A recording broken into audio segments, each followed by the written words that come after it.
السلام علیکم دوستو فتح مکہ سرکار دو عالم صلی اللہ علیہ وآلہ وسلم کی زندگی کا ایک اہم ترین غزوہ ہے۔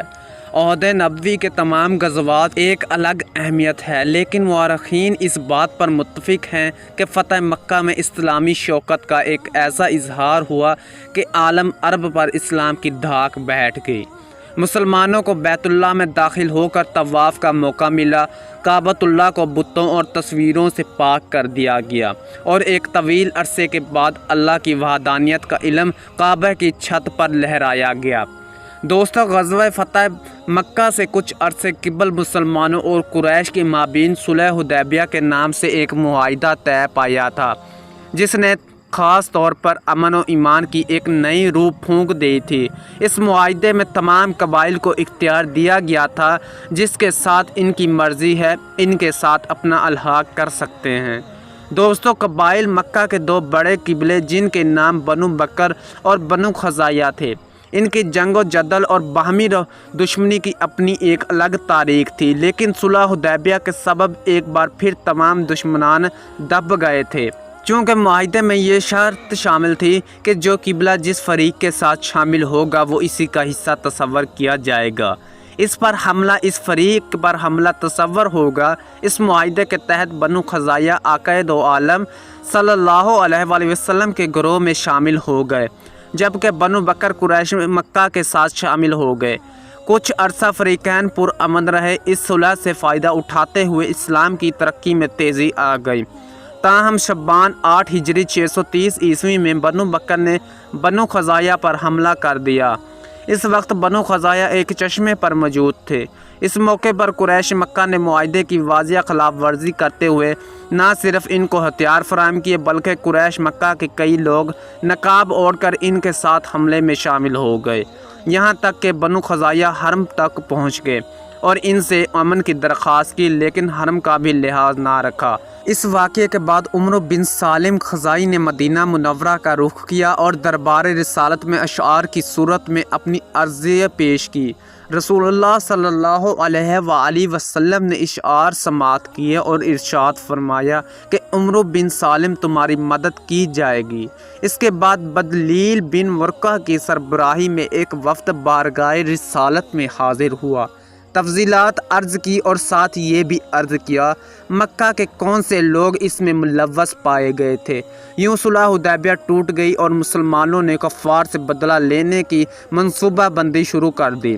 ایک اور روایت میں موجود ہے کہ اس واقعے سے 3 دن قبل رسول اکرم صلی اللہ علیہ وآلہ وسلم نے سیدنا عائشہ رضی اللہ تعالیٰ عنہا کو تیاری کرنے کا حکم دیا، اور ساتھ ہی حکم دیا کہ اس تیاری کی بابت کسی کو معلوم نہ ہو، یہاں تک کہ سیدنا ابو بکر صدیق تشریف لائے اور تیاری دیکھ کر پوچھا تو سیدنا عائشہ نے ان کو بتانے سے معذرت فرمائی۔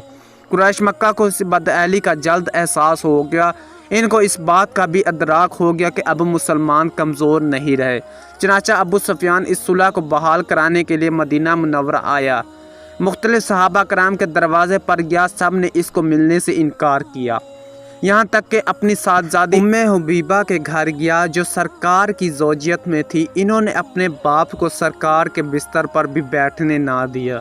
سب سے مایوس ہو کر حضرت علی کے پاس گئے، آپ نے بھی اس کو صاف انکار کیا۔ یہاں سے ہو کر وہ مسجد میں گیا اور بلند آواز سے امن کا اعلان کیا اور اس صلح کی یک طرفہ تجدید کا اعلان کر کے واپس مکہ مکرمہ بھاگ گیا۔ حضور اکرم صلی اللہ علیہ وسلم نے اس بدعہدی کا بدلہ لینے کا فیصلہ کر لیا اور اپنے غلاموں کو بھرپور تیاری کا حکم ارشاد فرمایا، اور ساتھ ہی یہ بھی حکم جاری فرمایا کہ اس تیاری کی کسی کو کانو کان خبر نہ ہونے پائے۔ اللہ کے نبی نے خصوصی دعا بھی فرمائی کہ اے اللہ، جاسوسوں اور خبریوں کو قریش تک پہنچنے سے روک تاکہ ہم اچانک ان پر جا پہنچیں۔ آپ صلی اللہ علیہ وسلم نے جنگی حکمت عملی کا مظاہرہ کرتے ہوئے ماہ رمضان کے شروع قتادہ کی قیادت میں 8 افراد کا لشکر بطن اعظم کی طرف روانہ فرمایا، تاکہ دیکھنے والے یہ سمجھے کہ محمد رسول اللہ صلی اللہ علیہ وآلہ وسلم کا لشکر اس راستے سے مکہ کی طرف روانہ ہونے والا ہے۔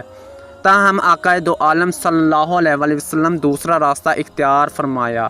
10 رمضان المبارک 8 ہجری کو 10,000 صحابہ کرام کا لشکر لے کر حضور اکرم صلی اللہ علیہ وآلہ وسلم نے مدینہ منورہ سے مکہ مکرمہ کا رخ فرمایا۔ ابو احم غفاری کو مدینہ میں اپنا قائم مقام مقرر فرمایا۔ مدینہ سے باہر نکل کر 2,000 افراد اور اسلامی لشکر کے ساتھ شامل ہو گئے۔ یوں 12,000 کا صحابہ کا لشکر جرار مدینہ سے مکہ کی طرف روانہ ہو گیا، لیکن اللہ کی تاثیر اور سرکار دو عالم صلی اللہ علیہ وآلہ وسلم کی دعا کی بدولت کے اتنی بڑی سرگرمی سے بے خبر رہے۔ حضور اکرم صلی اللہ علیہ وآلہ وسلم پیش قدمی کرتے ہوئے مکہ مکرمہ سے محض ایک منزل کے فاصلے پر ایک مقام پر قیام فرمایا۔ آپ صلی اللہ علیہ وآلہ وسلم نے سارے اسلامی لشکر کو پورے میدان میں پھیلا دیا۔ ہر صحابی کو کہا کہ اپنا الگ الگ چولہا روشن کرے۔ رات کے وقت ابو سفیان خبر گیری کے لیے مکہ سے باہر نکلا تو آگ کا اتنا بڑا الاؤ دیکھ کر پریشان ہو گیا۔ اس کو ایک خیال یہ تھا کہ شاید یہ بنو خزاعہ کا لشکر ہو، لیکن ابو سفیان نے اس خیال کی تردید کی کہ ان کا لشکر اتنا عظیم نہیں ہو سکتا۔ اسی اثناء میں ابو سفیان کی ملاقات حضرت عباس سے ہوئی۔ آپ نے ابو سفیان کو آگاہ کیا کہ یہ بہتر یہی ہے کہ حضور اکرم صلی اللہ علیہ وآلہ وسلم سے ایمان طلب کر لو، ورنہ اس عظیم لشکر کے سامنے تمہاری کوئی اوقات نہیں ہے۔ حضرت عباس نے ابو سفیان کو اپنی کھچر پر ساتھ بٹھایا اور سرکار دو عالم صلی اللہ علیہ وآلہ وسلم کی بارگاہ میں پیش کر دیا۔ حضرت عمر بن خطاب اس کے قتل کے درپے ہوئے، لیکن سرکار دو عالم صلی اللہ علیہ وآلہ وسلم نے منع فرما دیا۔ ایک ایسا شخص جس نے مسلمانوں کے خلاف جنگیں لڑیں، جس نے اسلام کو نقصان پہنچانے کی ہر ممکن کوشش کی، جس نے نبی کریم صلی اللہ علیہ وآلہ وسلم کو شہید کرنے کی کوشش کی، جس کی بیوی حمدہ نے حضرت حمزہ کا کلیجہ چبایا، ایسے متعصب اور کٹر دشمنوں کو سامنے پا کر معاف کرنا اللہ کے نبی کی صفت ہو سکتی ہے۔ عام آدمی اس کو معاف کرنے کا تصور بھی نہیں کر سکتا۔ حضور صلی اللہ علیہ وآلہ وسلم کے سفر مکہ کے دوران جعفہ کے مقام پر آپ صلی اللہ علیہ وسلم کے چچا زاد بھائی ابو سفیان بن حارث اور پھوپھی زاد عبداللہ بن امیہ ملے۔ آپ نے ان کو دیکھ کر منہ پھیر لیا، کیونکہ ان دونوں نے حضور اکرم صلی اللہ علیہ وآلہ وسلم کو ہر طرح سے اذیت پہنچائی تھی، لیکن حضرت علی نے ابو سفیان بن حارث کو حضور سے معافی مانگنے کا طریقہ سکھایا تو آپ نے معاف فرمایا۔ اس طرح حضرت عباس نے حضور اکرم صلی اللہ علیہ وآلہ وسلم سے عرض کی، یا رسول اللہ صلی اللہ علیہ وآلہ وسلم، ابو سفیان ایک جاہ پسند اور اعزاز پسند شخص ہے، آپ اس کو کچھ اعزاز عطا فرمائیے تاکہ یہ مطمئن ہو جائے۔ حضور اکرم صلی اللہ علیہ وآلہ وسلم نے شان کریمی کا بے مثال مظاہرہ فرماتے ہوئے اعلان فرمایا کہ جو شخص ابو سفیان کے گھر داخل ہوگا اس کو بھی ایمان ہوگی، جس پر ابو سفیان از حد مسرور ہوئے۔ حضور اکرم صلی اللہ علیہ وآلہ وسلم نے لشکر اسلام کو مکہ کی طرف کوچ کرنے کا حکم ارشاد فرمایا۔ آپ نے حضرت عباس کو حکم دیا کہ ابو سفیان کو پہاڑ کی چوٹی پر کھڑا کرو تاکہ سارا لشکر اس کے سامنے سے گزرے۔ چنانچہ ایسا ہی کیا گیا، ہر قبلہ اپنے اپنے پرچم کے ساتھ گزرتا۔ ابو سفیان حضرت عباس سے دریافت کرتا، یہ کون سا قبلہ ہے؟ حضرت عباس قبلے کا نام بتاتے، یہاں تک کہ آپ صلی اللہ علیہ وآلہ وسلم کا دستہ مبارک گزرا۔ آپ صلی اللہ علیہ وآلہ وسلم کے آگے چلتے ہوئے صحابہ ترانے پڑھ رہے تھے۔ حضرت سعد کے ہاتھ میں سرکار دو عالم صلی اللہ علیہ وآلہ وسلم کے لشکر کا پرچم تھا۔ ابو سفیان نے حضرت عباس سے کہا، تمہارے بھتیجے کے ساتھ بھلا کسی کی طاقت ہے کہ جنگ لڑے؟